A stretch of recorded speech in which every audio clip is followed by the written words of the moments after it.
The best way to have productive dialogue between research, regulators, and industry was to bring everyone into one room, review what current research there was, have the discussion about what was needed, and then identify, steps forward. That's Morgan Tweet, Executive Director of the Hemp Feed Coalition, talking there about a recent hemp feed workshop. This is the Lancaster Farming Industrial Hemp Podcast. My name is Eric Herlock, and today I'm going to talk to Morgan Tweet about that workshop, who was there, what they talked about, what the key takeaways were, and we're going to talk about hemp grain as a livestock feed in general, and why hemp grain as a feed is such an important topic, not just for the grain people, but for the entire hemp industry. We'll take a quick sponsor break and then come back with a few nuggets of hemp news and then get into our interview with Morgan.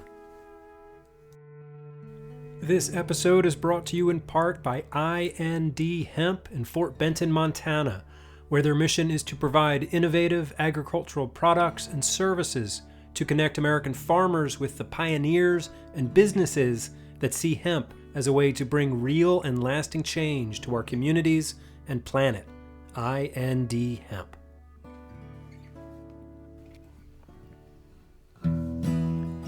All right, welcome back everybody. Here we are. Today is the very last day of November, but maybe it'll be December by the time you're hearing this. I'm not sure how the internet works anymore. Anyway, we've got a handful of news nuggets here for you today. There's been a lot going on, so let's check them out. All right, so this first story comes to us from Yahoo Finance. And maybe if you're a listener to the show, this is not news, but to me it's news because look, here's a hemp story on Yahoo Finance. And it says that hemp can be crucial to control climate change and it's destined to be wildly profitable. Win-win? Hell yeah, it's a win-win. Anyway, the story, written by Maureen Meehan, says that a team of scientists from Hudson Carbon, a research center in upstate New York that studies carbon storage, say cannabis could be the missing player in humanity's fight against climate change. How? Hemp absorbs carbon dioxide from the atmosphere more than twice as effectively as trees. And the story goes on to interview Ben Dobson, who you might remember from our show, a few months ago. Anyway, so that's great to see that. All right, and then along the same lines, here is a story from TheGuardian.com. The headline asks the question, could hemp be a key tool in the fight against climate change? The fast-growing plant is believed to be twice as effective as trees at absorbing and locking up carbon. So I'm not even going to read you the story because we know what it says. Yes, hemp is the way to go here. So some two good news stories where hemp is getting out into the mainstream. All right, and this next story is from Scotland. It's on thenational.scot. It says that the Home Office is hampering the potential of Scotland's hemp farmers. Researchers at the University of Aberdeen have highlighted how the crop could birth an economically successful and climate-friendly industry in Scotland. However, it is currently being hamstrung by strict Home Office legislation and a lack of infrastructure. Yeah, that sounds familiar. I wonder though, did the people in the Home Office, that's like the national government over there, didn't they see Braveheart? Don't they know that you're not supposed to piss off the Scots? Anyway, moving on. This next story is on greenstate.com and it's talking about CBD for arthritis in seniors. Arthritis is a common condition that can cause pain and inflammation in the joints, the story says. According to the CDC, arthritis affects more than 58.5 million adults in the United States. Then it says that CBD has proven to be an effective treatment for pain and inflammation. A growing body of research suggests that CBD may also help to prevent or slow the progression of arthritis. In a recent study, scientists found that CBD reduced the severity of arthritis in mice by inhibiting the production of inflammatory chemicals in the joints. Okay, look, I am not a mouse and I am not a senior. Not yet, getting close. And I will say that I also do have arthritis in my hip, which is crazy. But I have been taking, cannabinoids now for a few years and absolutely it has helped me. I know that's anecdotal, but it's true. Anyway, moving on. Okay, this next one comes to us from Cannabis Business Times, and the very clunky headline reads, Hemp Innovation Foundation funds hemp recycles research study. Okay, let's find out what this is about. So the story says, Hemp Innovations Foundation, the HIF, a non-profit sister organization of the National Hemp Association, NHA, has awarded a grant to fund the Hemp Recycles Research Project. The goal of the project is to determine the viability and sustainability of using hemp fibers for paper making versus traditional wood paper pulp, and to create regional hemp fiber and pulp supply chains with local farmers, thereby invigorating the domestic economy from field to sheet, according to a press release. Hemp Recycles is conducting the project in partnership with Western Michigan University, WMU, through its paper pilot plant, a large-scale recycling facility. Well, that's good news. I just read a story in the New York Times about cardboard and the whole process involved in cardboard. I'm not going to read any of that, but I will put a link to that story on the show page for this episode at lancasterfarming.com, along with all of these other links. All right, wait, we're not done yet. We've got one more story. This one's about Hempitexture. You remember Maddie Mead and Hempitexture making the insulation? Well, Hempitexture just won $500,000 in the Grow New York Global Food and Agriculture Business Competition. Yeah, that's great news. So congratulations to Maddie Mead and the crew out there at Hempitexture. Really proud of what you're doing. All right, so that's it. That's the news. So let's get on to our show. And I would like to point out, adding an extra level of complexity here that, yes, I&D Hemp is a sponsor of this podcast. And yes, my guest today is Morgan Tweet. She is the co-founder and chief operating officer at I&D Hemp. She's also the executive director at the Hemp Feed Coalition. So just putting it out there that's what's happening, all right? Even if I&D Hemp wasn't a sponsor, I would still be covering the Hemp Feed Coalition and hemp as a source for livestock feed because it's that important. Okay, here we go. Morgan Tweet from the Hemp Feed Coalition. Welcome back to the Lancaster Farming Industrial Hemp Podcast. How are you doing? I'm good, Eric. Thanks for having me on here. Absolutely. So back in October, there was a 2-day event. I think it was hosted by Oregon State University. You were involved. It was a hemp feed workshop. So I thought you could tell us what happened at the workshop. Who was there, what you talked about, any conclusions you came to, that sort of thing. Yeah, it was actually a partnership between the Hemp Feed Coalition, Oregon State University, and the Hemp Innovation Center. So we worked on a USDA grant probably started a year ago, and were granted funds this spring and started putting together this workshop because obviously this is a hot topic of hemp and animal feed. And, from letters from AFCO to responses from FDA CBM to the industry making noise, this is something that I think is important for a lot of people. And obviously I think it's pretty important. And so Dr. Massimo Bainez at Oregon State University and I worked really hard along with Executive Director Jeff Steiner to put together this 2-day workshop to be extremely focused on the initiative of hemp for animal feed and to be very research heavy. And so it was intentionally designed to be a pretty small and intimate workshop. Our idea was, conferences are great and it's awesome to see, have good speakers, but what doesn't necessarily happen at at conferences are those really intimate conversations. And we felt like the best way to have productive dialogue between research, regulators, and industry was to bring everyone into one room, review what current research there was, have the discussion about what was needed, and then identify, steps forward. And so we did that in Oregon, in Corvallis. It was awesome. They did a fantastic job hosting us. And it was overall a great success. We had about 30-ish people in person.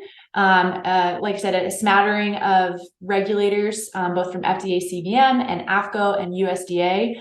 We had a few people from industry, but the majority of the in-person participants were researchers, which is really awesome because, these individuals have either talked on the phone or been in communication through email. Most of them had not met in person or really were aware of one another in some regards. So it's cool to see them of like, hey, like I cited you in my publication and now I'm finally getting to meet you. We also had representatives from Canada, so the Canadian Hemp Trade Alliance, and then a couple of their researchers were down. So that was really cool, just to facilitate that engagement. And we had also, we had online a virtual participation, about 50 people, I think, at our peak were participating. And so both, even the virtual participants, I got really great feedback that it was extremely valuable for them. Those who couldn't, participate in person as researchers were happy to watch and participate in the dialogue as well. Okay, cool. So you said the FDA CVM folks were there too?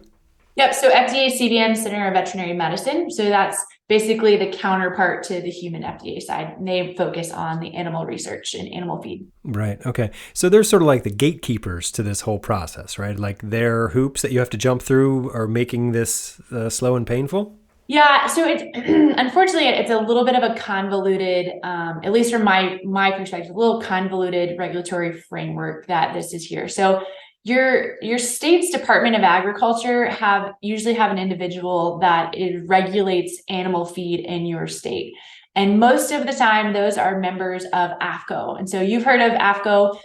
They're the ones that sent the letter out telling the industry, like, hey, slow down, follow the procedures, and not go this state by state policy. Well, AAFCO has an application for a new ingredient definition, which is the pathway that the Hemp Feed Coalition has pursued, our first application for laying hens for hemp seed meal.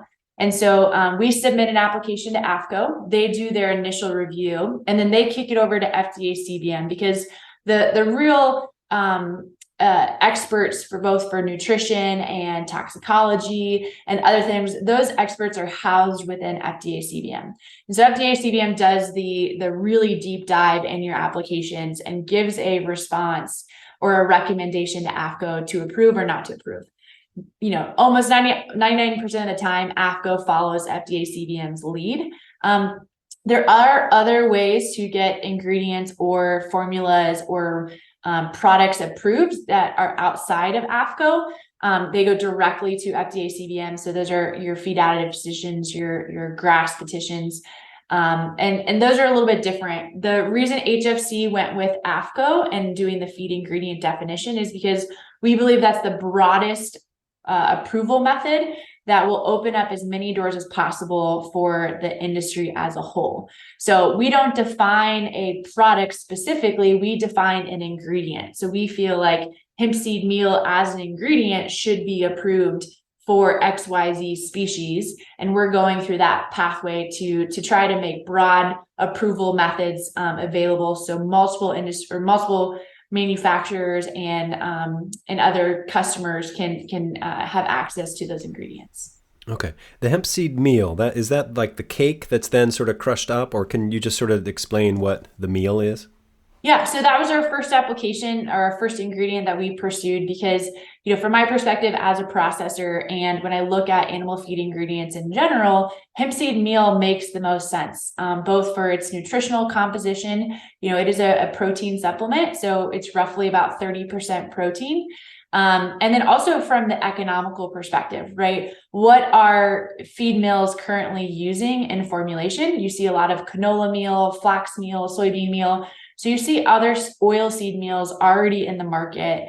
And as far as economies of scale, hemp seed meal has probably the closest pathway to being competitive on a price standpoint. So like you said, hemp seed meal is derived from expelling the oil through a cold press. This isn't solvent extraction. This is just a cold press expeller. And then it is either sized, as a cake, or sized down, what we call hemp seed meal, because most of the time the feed formulators are looking at a loose granular particulate versus the cake pellet, because you're going to be incorporating it with other ingredients to make a full ration. Okay. And so as an oil seed producer, the meal is sort of a byproduct from what you're doing. So if we want just the grain market to develop, we need pathways for the different byproducts, right? Yeah, I mean, IND Hemp, our organization like feels very much, what it's like when you have customers asking for, a primary product like hemp oil or hemp hearts. And unfortunately, either having to decide whether or not you're going to fulfill those orders if you have off takes for those co-products that you're making. And sometimes that's a decision that we choose not to, right? And so I'm turning down orders because I don't have a home or a place to put that byproduct, either at the value that I want for it, or even really just the volume that I want for it. And so that's really limiting. Obviously, we're trying to go after as high a value products as we can, because when you look at hemp seed oil in the market, it's a premium product right now. You're competing with other vegetable oils that have more efficiencies and economies of scale. And so it's challenging to get the price point you want. So if you can have a higher value co-product, then those cost of units, goes down hypothetically, right? So it is really important. And then it's also an opportunity. This is a unique vegetable protein, plant-based protein that has a unique amino acid structure and other nutritional components that are really valuable and that we feel like have a very strong opportunity in the feed market. When you look at what's already available, there's things that hemp seed protein really can add value to these feed products. Right. I keep coming back to, the GRAS status, that hemp is generally regarded as safe by the FDA for human consumption. So why isn't that good enough? Like, why doesn't that open the door and let us feed it to animals too? It just doesn't make any sense to me. I definitely hear you on that and echo your sentiment in a lot of ways. I will say as I've gotten further into this process though, and I've had more conversations, I do understand the process. Doesn't mean I like it. I do think hemp is unique in its own regard. Most commodities that you see on the market today did not have to go through this process. So when you look at the ingredients that are going forward right now through AFCO, they're more specialized ingredients that you're not seeing grown at scale. So it's a little bit different there. Unfortunately, though, you do need to look at it. Although, if we can eat it, you'd think that it makes sense that, your horse can eat it or your pig can eat it. But they all have different digestive systems. And what AFCO, the application process, is forcing you to do is saying, okay, is it safe? And then also, is it effective? If you're using it as a protein supplement, is that species that you're targeting, is it absorbing and is it using that ingredient to the utility that you expect it to? So there is a method to their madness. All right. I guess if you say so. So getting back to the hemp feed workshop, what were some of the, the topics of discussion there? What'd you talk about? Yeah. So overall, just broad review of the workshop. So the first day we kind of broke it up into two different sections. So in the morning, we kind of did a brief introduction from the industry. I was able to talk about Hemp Feed Coalition. I talked a little bit about our current application. And then I was pretty frank about some of my frustrations that I've encountered in this application process.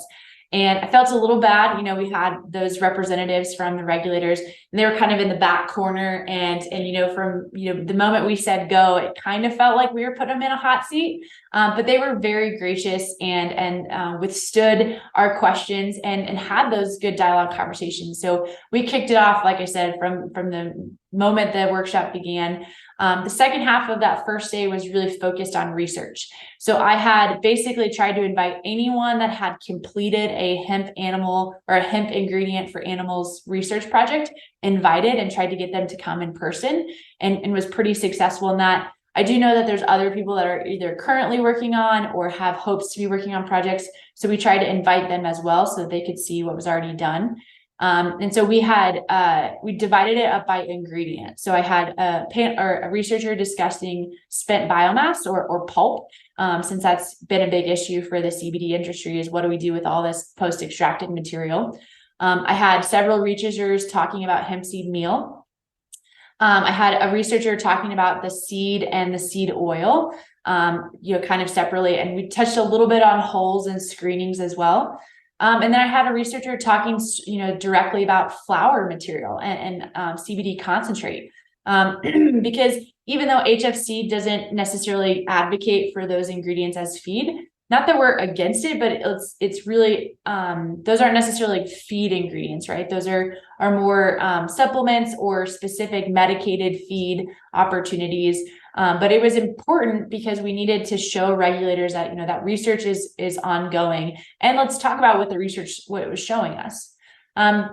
So that actually bled into the second day a little bit. We had some really great conversations, and my hope was to create a workshop environment that just was able to ebb and flow where the conversation went. I didn't want to make it such a rigid agenda that we couldn't let the conversation go where it needed to go. And that happened to be very productive on several occasions. Sorry, one sec.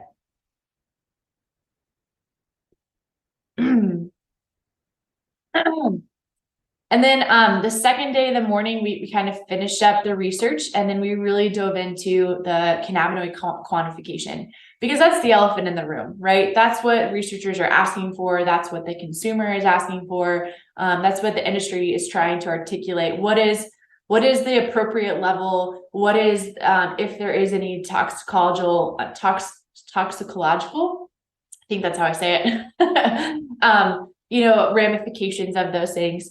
And so we spent quite a bit of time on that. And then we went into a panel about that, because cannabinoid quantification is kind of a big question mark in terms of standards. You've heard it all the way from, compliance and how do we quantify cannabinoids for compliance at the producer level, and then all the way up through the consumer and end consumer products. So we had a panel on that, which was awesome. And then we followed that up with a panel of the regulators. And so we gave them a little moment to kind of give us a presentation. And then we had some questions that we wanted to directly ask them and have conversation. So that all went really well. The end of the last day was more of a table discussions. And so we had some questionnaires, and we broke up into groups, and we kind of whiteboarded a few ideas, and then came back together by the end of the day to review what our findings were. So did you come to consensus on things, or are there still some big issues kind of left on the table, or like what was the takeaway? Yeah, so a couple of things that were really exciting is, one, it was great to hear from FDA CVM's mouth that like, hey, this is what we've been waiting for. This is what we were looking for. And that was really in regards to that cannabinoid quantification and the residue that we're finding in the products. And, another great thing that we identified was their concern isn't necessarily about the safety or the utility of the ingredients. I think that they're really close to converging on conclusion or consensus on that, but it still really remains at the human food byproduct, right? So it really comes down to consumer perception in some ways, because there is, there's data to support there is some cannabinoid transference into whatever the meat, milk, or eggs. But I must, really reiterate that it's very small amounts, right? We're talking, in most cases, undetectable amounts of cannabinoids. But regardless, it's still there. And so this idea of zero, right, having us come to zero transference is not necessarily logical or reasonable. So if that's the conclusion, then okay, what's the consumer's tolerance for that? And for most people, like, well, they can just go to the gas station and they can get their little CBD isolate, like, who cares? But you have to remember is that consumer that went and bought that CBD isolate, they made that choice, right? They wanted to consume cannabinoids and they purchased that. The consumer that just goes to the grocery store to buy their hamburger or their eggs or their milk may not have any desire to consume cannabinoids. But if we can't control the supply chain of those ingredients and have that transparency of what that animal ate throughout its life cycle, then really maybe zero is possible. So I understand their logic that the consumer perception is what is probably the most limiting and why they are treating this so strictly, I guess. But some exciting news that we saw from a couple different research projects is this idea of a withdrawal period. And they saw that if there were cannabinoids, even at very small amounts, that after a couple days, it was out of their system. So I'm not an advocate of withdrawal, because I feel like that, first of all, I'm married a rancher. I understand that, like, when the cow goes in the trailer off to be sold off, like, no one's checking what that cow ate. No one's checking like, okay, it's been 48 hours since they had their last hemp feeding. That's not happening. That's not in our livestock supply chain. But I do think it should encourage us that, even if we do have very small amounts of cannabinoids accumulating in these tissues, the likelihood and the risk that it is ending up in the end consumer product is extremely unlikely. And so now we have, as an industry, we need to paint the picture of that risk tolerance and what the cannabinoids in the food supply chain could look like. So there's a couple of researchers that are really kind of hot on the trail for this. I have to give a special shout out to David Smith at USDA. He's an ARS researcher in Fargo. He just published a paper this past year about rapid quantification of cannabinoids. And he looked at two different studies. One was Dr. Kleinhans out of K-State, who fed heifers straight flour material. It was highly concentrated cannabinoids. And then he also looked at steers that were fed hemp seed meal, which is extremely low levels of cannabinoids. So he was basically able to paint a picture with his quantification method of, a potentially high level of risk versus a low level of risk, and then what he was able to measure there. And in both cases, his method was spot on.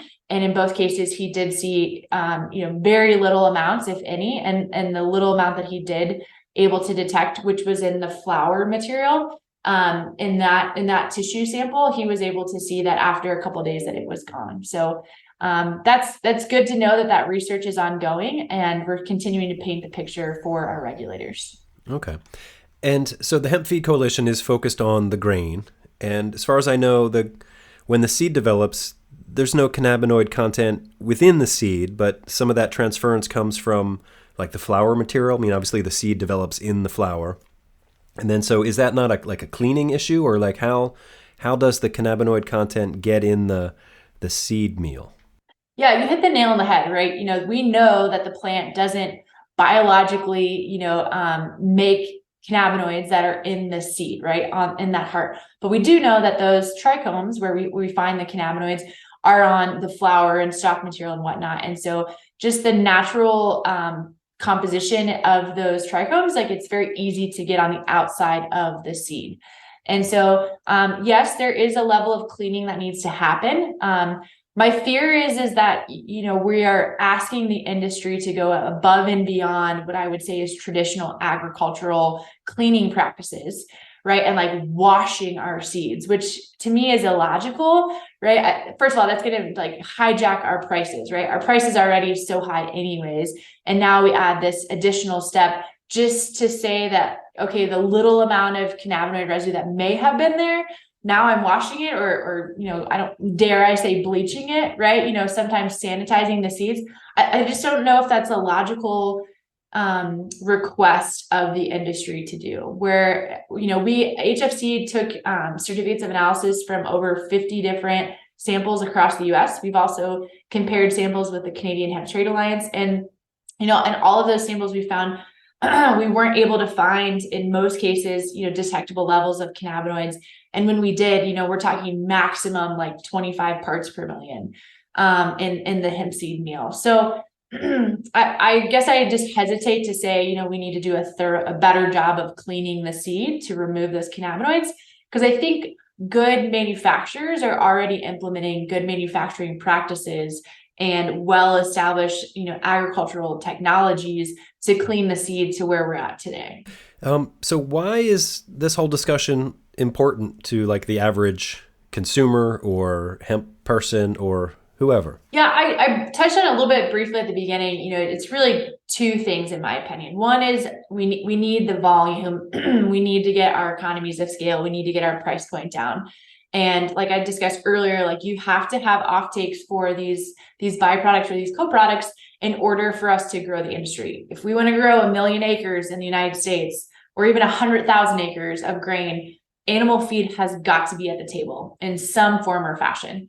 Now, I don't necessarily feel like we have to have like all of the species, right? Like it'd be great if we had a few, but we have to have some markets open up for us. And that's really imperative for the growth of the grain industry.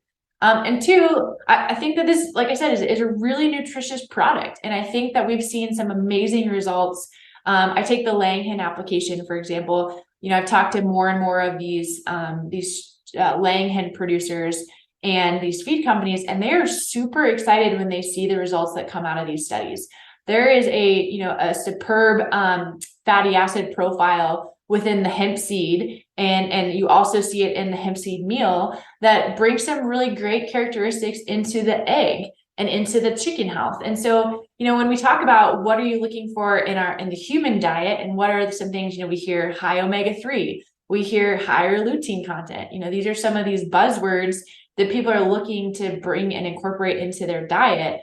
Well, we see hemp doing that for these chickens and into these eggs. So, as a consumer, I would love to see that open to the US market, right? I'd love to see consumers who are, big advocates of these ways of, incorporating a healthier nutrition package overall in really cool ways, like a high omega-3 hemp fed egg or something like that. So I think that if you're a supporter of hemp in any way, shape, or form, I think animal feed needs to be on your radar. Yep, absolutely.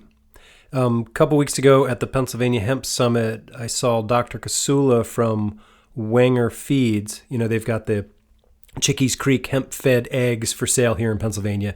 He gave this presentation about the nutritional, profile of hemp feed for laying hens. Just incredible.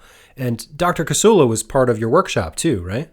He was, yeah. Dr. Casula is awesome. He's one of our HFC board members, and he's been, on the front lines with me trying to get this application across. And really, this is the feather that we need as an industry in our cap to get this ingredient across the finish line. Because it first identifies the ingredient. So it says hemp seed meal. This is the definition of what hemp seed meal is, from its protein, fat, and fiber content to how it's manufactured to its contaminant levels. And then once we have that ingredient identified, then we get to bolt on these other species. Obviously, we're starting with laying hens. We feel like broilers are going to be right after that. We also have a lot of information on ruminants. And that was one of the findings coming out of the workshop was, they said, hey, it looks like you guys have enough now to do a ruminant application, which is huge, right? That's, goats and lambs and cows. So it's pretty cool to see that, we're getting very close on this one ingredient. Unfortunately, there's more ingredients and more species really than we probably have time to list today. But there's definitely a lot of work ahead. Is there a legislative pathway here rather than going through all of the policy things at the FDA, CVM, and AFCO? Like, could, the Farm Bill just take care of this, or would that be dangerous to leave it up to politicians? No, that's a really interesting comment, and I will be a little bit political in how I respond to it. So I'm Morgan Tweet, the executive director of Hemp Feed Coalition, right? So the Hemp Feed Coalition is a 501c3. We do not actively lobby or engage. We are a nonprofit trying to advocate and educate. That's our mission, and getting federal approval. That being said, there are definitely a lot of organizations that have reached out to us, or even states that have said, hey, we want to get animal feed either at a state level or at a federal level. They want to get it approved, which we are big advocates for supporting the industry. And if that is a pathway to get that through, then we want to support it. And what we want to say is we would like to advise groups and how that works. We believe very strongly that hemp seed products, so that the grain itself, so hemp seed meal, hemp hulls, hemp seed oil, is very low risk and very nutritious, and a good ingredients to consider for animal feed. Similarly, we believe that cannabinoids need more research, and we're not sure if they are ready or the right ingredients for a feed product. Like I talked earlier, they probably more align with a medicated feed, which that just requires more information, right? It requires a dosage limit or things like that. So we are supporting the research to get that done and potentially future applications. But when it comes to policy and it comes to ingredients that we feel like might be able to get fast tracked, we're pretty specific on grain ingredients. And we also will caveat that we also think non-production animals makes the most sense. It's getting to a little bit of that gray area or that rough territory when you start talking about production animals, because first of all, this is someone's livelihood. I like to remind people that you have a rancher or you have a feed company that is depending on the sale of that animal for that consumption for their livelihood. So if you're putting someone else's livelihood at risk, it's pretty scary territory to be in. And secondly, we understand FDA's concern, right? We talked about the perception of the consumer. And so although I think there are avenues through policy to get ingredients and species approved, we would like to advise that it stays kind of limited to non-production and grain ingredients. Our company, I&D Hemp, did work with some representatives here in Montana a couple of years ago now to get hemp seed ingredients for pets, especially pets and horses, approved. And that has proven extremely beneficial to our business and to our state. And I'm a big advocate for it. I think that it was logical. It was a reasonable ask, and it was something that allowed us to see a victory within the market while not putting others and their animals at risk. So I definitely think that there will be something policy-wise in the Farm Bill and at state levels. Again, HFC would like to support that in the sense that we would like to advise on it. My fear is if HFC doesn't engage with organizations to help steward that language, that we're going to get a plethora of ask, and we're going to have more confusion. And quite frankly, we're going to be going beyond what we feel like is safe and ethical for us to do as an organization. Right. There are so many different, hemp associations and groups and organizations. Do you think that Hemp for Feed could, be the thing that brings all the tribes together? I think so. I mean, I said before, if you're an advocate of hemp, no matter if it's flour or grain or fiber, animal feed has to be on the table for us. And so I would like to be optimistic and think that, this could be the one initiative that we all can get behind. And that's why HFC is kind of, throwing our name out there to say, hey, we will help shape what that looks like, so you guys all can feel like you're rowing in the same direction. I feel like if we leave it up to all the other organizations to kind of do on their own, we'll have different paths that we're following. And so HFC would like to create the narrative, to give them some direction, and then let them do what they do best, right? There are several organizations that's what they do. They go to Capitol Hill. They work on policy. And so I think that's where HFC has a unique opportunity to help steward the language and the initiatives to make sure that the industry is being well represented. Okay. There's a story going around right now on the internet about, I think it's a German study, that they fed a bunch of hemp waste products to cows, and then they found THC in the milk. I read this story wow, this sort of really muddies the water. This is probably not what we want to see right now. What are your thoughts on this story? I'm sure you know what I'm talking about, right? Oh yeah. I'm frustrated. Not at the research. I think that's good. That we need to have these researchers define the boundaries, right? We need to know what our playing field is. What I'm frustrated with, and maybe it's just the nature of journalism today, but I feel like we got a little, clickbait on that. And we tried to get people to oh my God, what's going on with milk and THC? Because the reality is most readers and most consumers only read the first 3 lines, right? And so what's unfortunate about how that research was articulated, and then the subsequent articles that came after it, was you didn't really get to the meat of the research until much later on in the article. So for those who haven't read the article, I hope I can summarize it pretty quickly for you, just in terms of what our risk assessment is. First of all, it didn't really give us a good idea of how the ingredients or how the feed was formulated. So I can't tell you, exactly how it was administered. It did give us some language on the concentration of total cannabinoids in the 2 different feed products.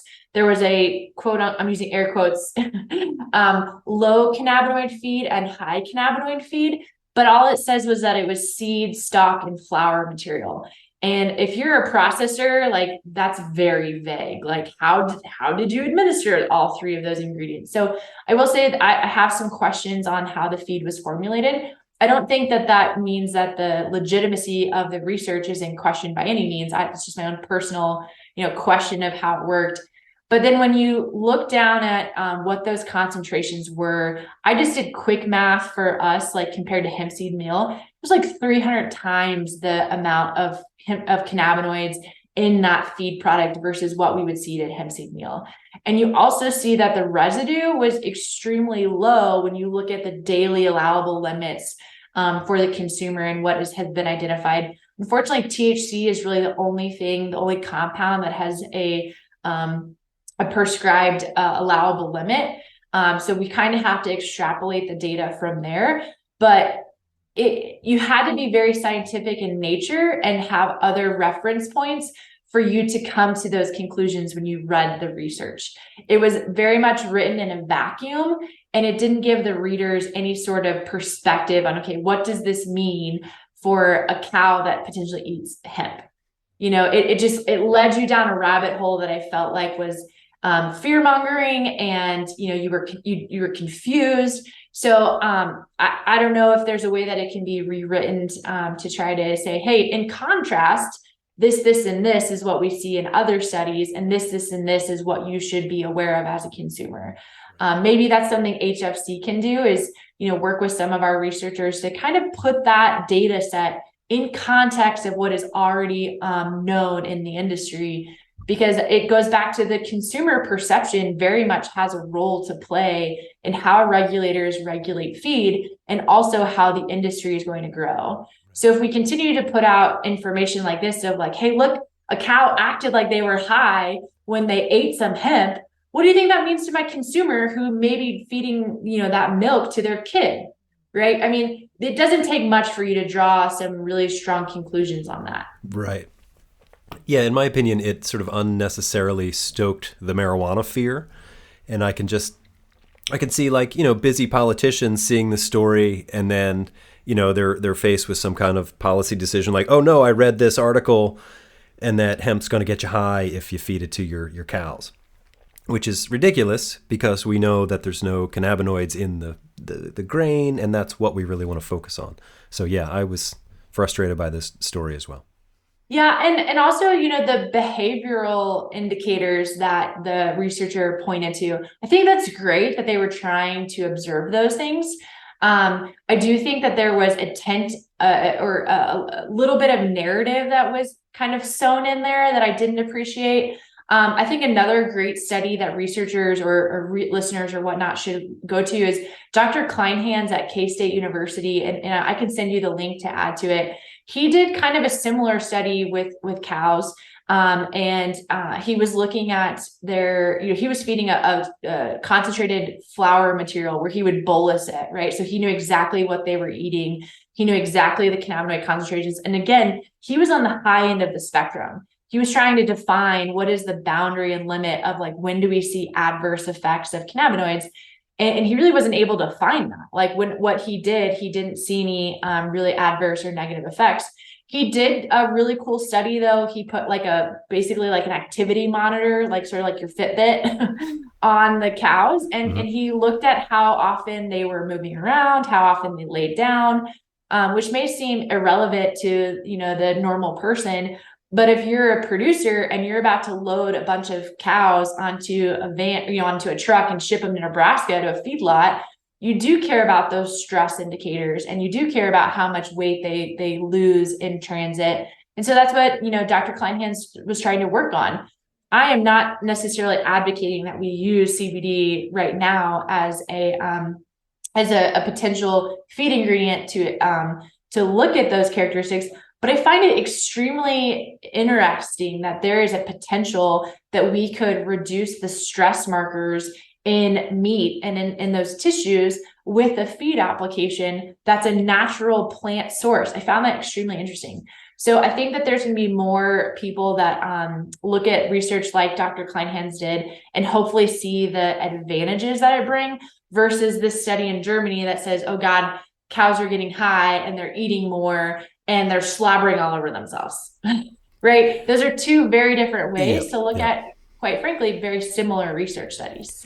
Yeah.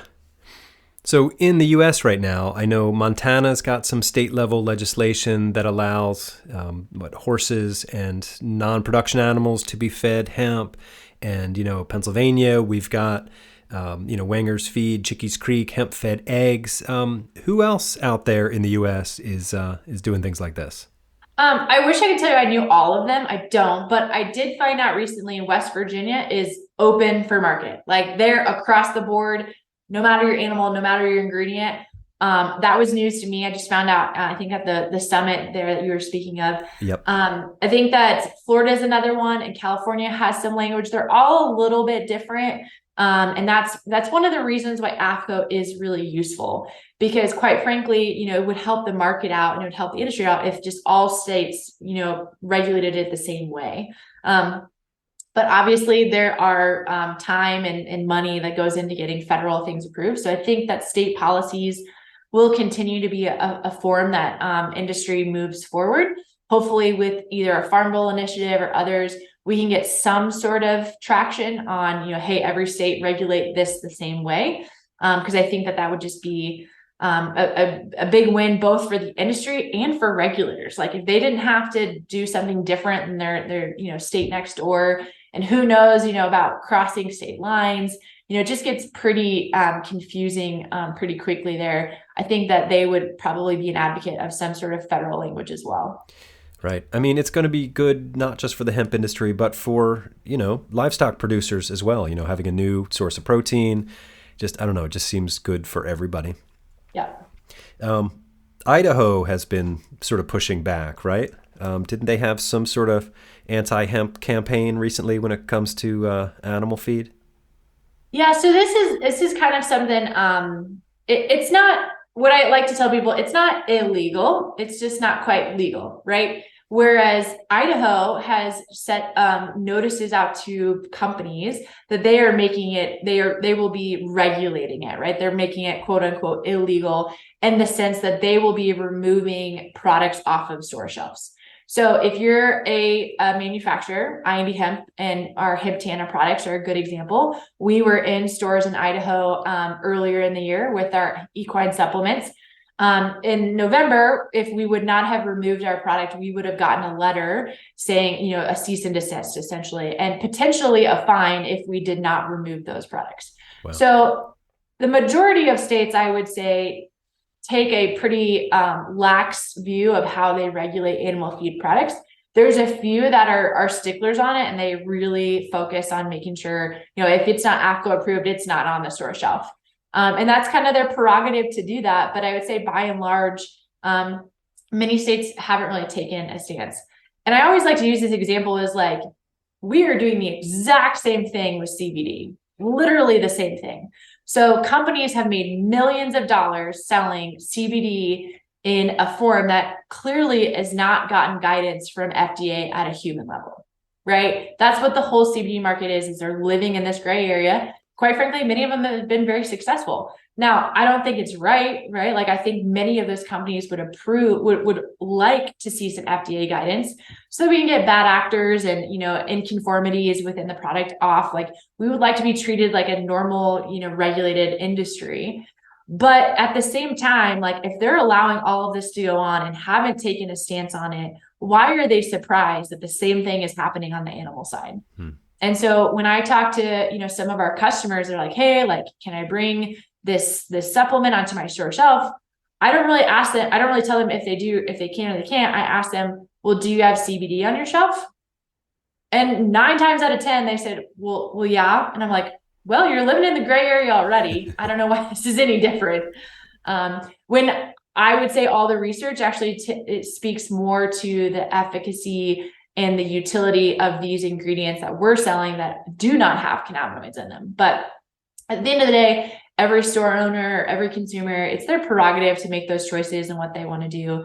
I have a board member that would, advocate, say, hey, the cat's out of the bag. This train has left the station. You got to figure out how to deal with it now that it's gone. And so we're trying to, help with that and provide some guidance to, our members at HFC and other, consumers and businesses that are considering incorporating these products on their store shelves. So getting back to the hemp feed workshop, what were some of the takeaways? What are the next steps from here? Yeah, so it was encouraging, right? Like I said, it was great to hear from regulators that, hey, this is what we're looking for. We did see a gap in the research. There really isn't much for monogastrics. So think of pigs and swine, right? That's a different digestive system than when you look at like ruminants and such. So we're looking, in the next 3 to 5 years, what's our research project look like and what applications? Definitely want to do some focus on that. Also, we found that we're really trying to work more in synergy with the Canadian Hemp Trade Alliance and what research they have identified and what projects they're working on, because there is a little bit of a research handoff or alliance that we can see here that regulators are willing to consider they are willing to consider research that is outside of the United States. So CHTA is going to be helping us and working on identifying that.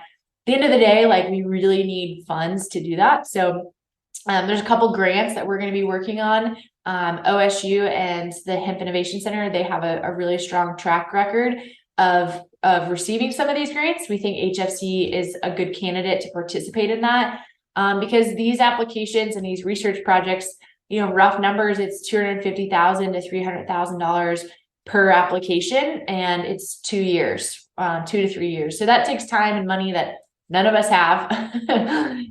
So there is a call to action, for some of these other associations or corporations that see the potential. Like, what Wenger and Kreider Feed is doing with the chickens, I feel like should be a poster child of the opportunity that there is and the monetary value that an ingredient like this could bring to your core business. And so hopefully we'll find that more organizations will also see that benefit and want to participate in getting it approved. And ultimately, we do have to continue to paint the picture of the safety and efficacy of these ingredients. I was able to connect with some really great researchers at the workshop that have the expertise that I lack and that our industry lacks when it's specific to a species or a compound or a drug, traceability, things like that.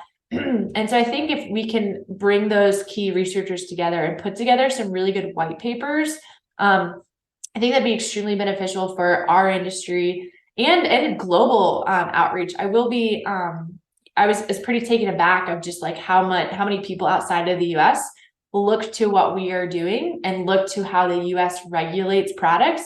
And they kind of wait for us to make a move before they do something outside of the States. Now, it'd be a little political there of how that happens and how it's managed, but it's a reality of we kind of have a opportunity to be a leader here and we want to do it the right way. And so I think that, setting a precedence of like, if zero isn't a reasonable answer, what is a reasonable answer when we talk about residual cannabinoids in ingredients? And then what's the perception that we need to get to? And then what is reasonable for manufacturers to achieve? I think that at the end of the day, we're a drop in the bucket of agriculture, but we do see giant opportunities for hemp as a rotation crop across the US. So when we talk about climate smart agriculture and ways to incorporate healthy foods into the human diet, hemp just like checks all of these boxes on a really great level. And so having a more holistic evaluation of the ingredients, hitting it as an animal feed ingredient is part of that approach. And you have to consider it for what it brings to your livestock operation or what it brings to your farming operation. And it's, all of these parts kind of mingle together. So yeah, I think that that's a really long-winded answer of saying, we've got work ahead. There's ways for you to be involved. And there's really great research that, it has got, is getting started or is being looked at, and regulators, do have us on their radar. Yeah. So one thing that gives me hope, and I think about this a lot, is, last summer when we were on the road trip going around the country, I was talking to Dr. Tony Brannan, the so-called Dean of Hemp at Murray State University. And, he's all in on hemp, but he was telling me about, as a kid growing up on his grandparents' farm, they grew soybeans, as a forage crop. And it was nothing. But then 60 years later, soybeans is, the second biggest crop in the world. So it just gives me hope that, you can introduce a new crop and things can change. Yeah, I think that's a really good point. And I don't know if it's something you can do on your podcast or something, but it's all, we're in a vacuum most of the time and we're looking at our industry and the opportunities. And, we've really only been in production for really the last 4 years, and in some states less than that. And so we have grown leaps and bounds in the last 4 years. And it's really exciting to think of like what the next 25 years could look like. And, I don't think it's inconceivable by any means to, get to millions of acres of production. There's a lot that needs to happen between now and then. And animal feed as an improved ingredient is one of those building blocks. It is one of those steps that has to happen. And that's why, I think we're such big advocates for it is, I would like to think that we're making decisions with the next 25 years in mind. And we're trying to be good stewards of this amazing crop that has brought so much potential to, my personal life and to, our community. We are a mission-driven company that really sees the opportunity in investing in rural economies. And hemp has allowed us to do that in a really tangible way. So hopefully, HFC and what we're doing, can also take a similar approach and putting forth these ingredients in a way that brings value to the animal feed supply chain. Great. So will there be, more hemp feed workshops in the future?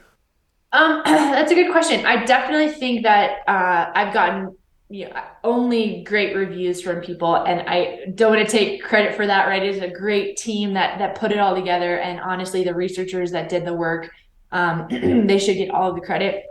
I will say it's a little optimistic to think that there's going to be new research that comes every year. Maybe in the next couple of years we'll see more, just because there's a hot topic of it. But quite frankly, most research takes 12 to 18 months to conduct the research and then get a publication ready. So maybe it's an every other year kind of thing. I really would love to see more people reach out to the Hemp Feed Coalition to introduce us to those researchers. There's no way that we'll know everything that's going on in this world, right? So if you do know of somebody, please reach out. I will give a little bit of a shameless plug. We are a nonprofit. We just go off of our membership dues for the most part, and then we have some champions that sponsor us. And so something that we're doing this year, it should be done before the end of the year, is we're creating a members only section of our website. And so you will have to have your own credentials to get in. But what we're doing there is trying to house all of this data with really succinct summaries of the data so that you can use it and make informed decisions for your business or whatever your objectives are. And so this workshop is going to be one of the first things that's posted on that website. So you'll see all of the presentations, you'll see who all of the speakers were. We'll have, a really detailed summary of what was learned there. So if you didn't get to go to the workshop, you should still have access to that information, which hopefully is a huge value for our members who are interested in knowing what's going on. And we'll continue to keep that updated with any publications that we come across. And then really, I'm sure a lot of your listeners are like me, that if I can't glean what I need to in the first, 4 or 5 lines of an abstract, then I probably don't have the time to read the rest of it. And so that's what HFC is going to try to do, is try to concise everything that you need to know for your business or for your, whatever your interest is, into a quick summary, and then have the attachments for those, the rest of the information in case you do want to dive in a little deeper. Okay, great. And that website is hempfeedcoalition.org. Correct. Okay, I'll put a link to that on the show page for this episode at lancasterfarming.com. Thanks. Yeah, well, Morgan Tweet, it is great to talk to you again. Thank you so much for sharing time with us today. Great. Well, thanks, Eric. Appreciate it, your time, and I'm sure we'll be in touch. Looking forward to it. Thanks. All right, there you go. Morgan Tweet from the Hemp Feed Coalition. I will have a link to that study she mentioned coming out of Kansas State by Michael Kleinhentz. I'll have a link to that on the show page for this episode at lancasterfarming.com, along with all of those news stories that I talked about in the beginning of the show. All right, so that does it for me. My name is Eric Herlock. I am the digital editor at Lancaster Farming Newspaper. Say it with me. The greatest agricultural newspaper in the world. And I will point out that that is undisputed, mostly because no one has disputed it with me. But if you want to get in touch with me, hopefully not to dispute anything, but to offer suggestions or life advice or whatever, you can always reach me by email, podcast@lancasterfarming.com. And you should go to lancasterfarming.com, read our stories, get a subscription to the newspaper, and it'll change your life. I know it changed my life. All right, well, I thank you for listening to today's show, and until next time, I'll see you in the newspaper.